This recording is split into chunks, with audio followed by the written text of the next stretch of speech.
Welcome to the first fill.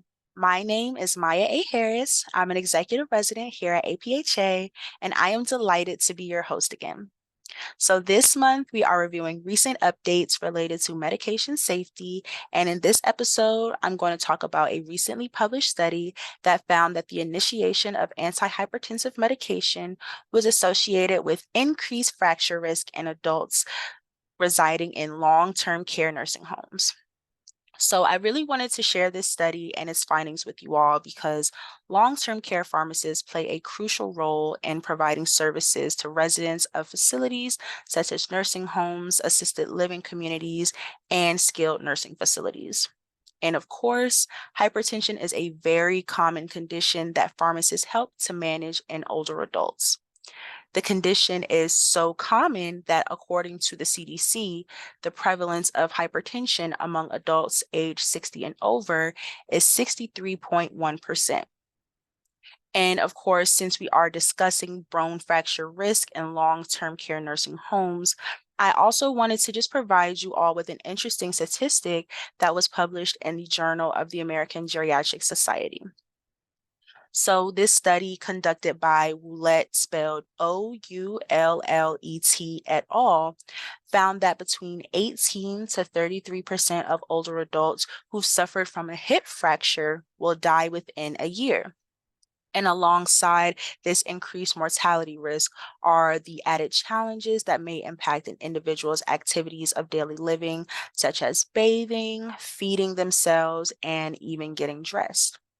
And so this really further highlights the need for pharmacists to be aware of those risks of fracture associated with antihypertensive medication in nursing home residents.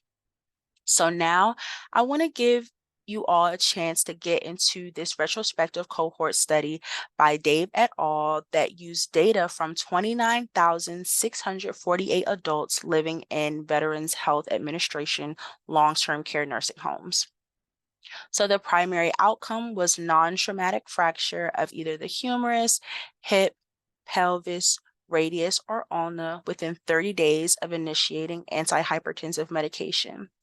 And the results were observed across different subgroups of residents, including across systolic and diastolic blood pressure thresholds of 140 and 80 millimeters mercury, residents with dementia, and the use of prior antihypertensive therapies.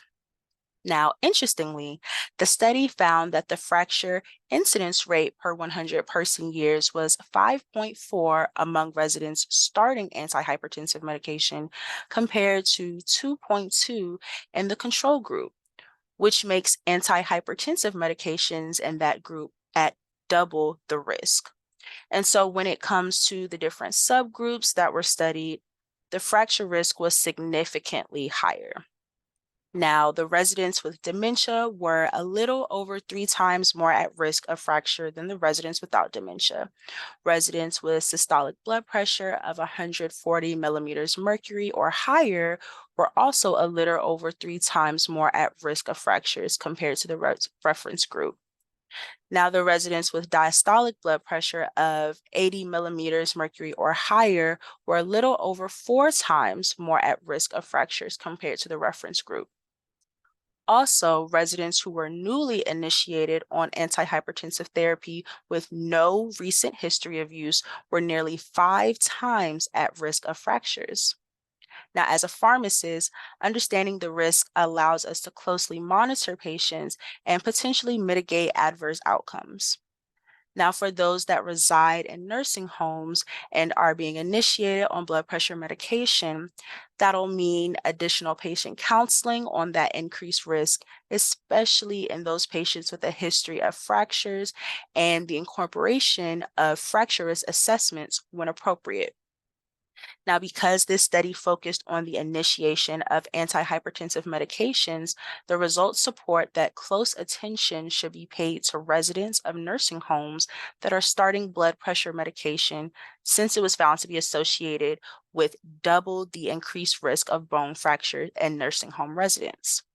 and that is especially for those with dementia, systolic blood pressure over 140 millimeters mercury, diastolic blood pressure over 80 millimeters mercury, and those with no recent antihypertensive use.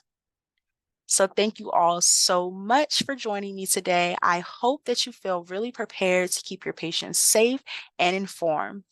Please do not forget to head to learn.pharmacist.com to earn your medication safety CE for listening. See you next time.